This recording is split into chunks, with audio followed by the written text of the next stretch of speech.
saya dapat benda ni. Semalam saya dapat benda ni. Malam tadi. Apa mesti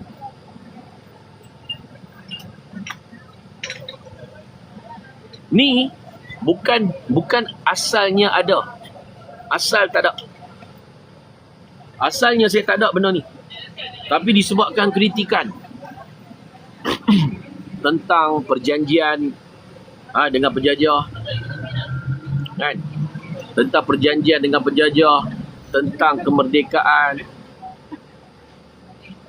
dia sampai level keluar benda ni. Saya sendiri pun semalam jadi wow.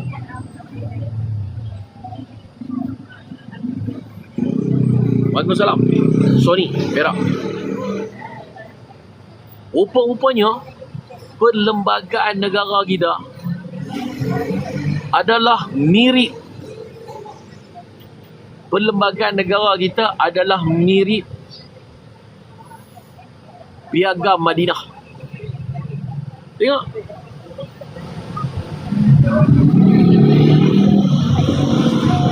Piagam Madinah ni adalah perlembagaan yang pertama di dunia penubuhan negara.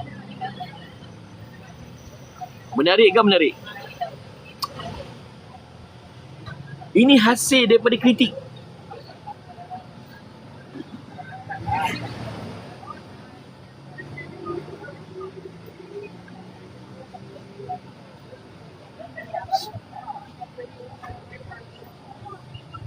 Hasil daripada yang mereka mengatakan perlembagaan negara ni adalah perlembagaan sekular. Sekular. Perlembagaan penjajah.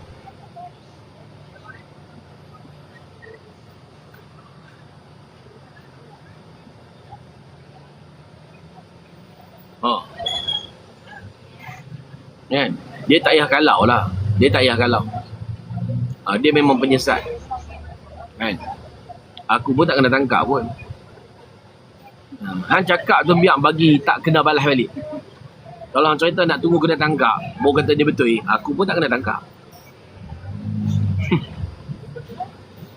Aku kata ulama pas penggembala babi, tak kena tangkap pun. Maknanya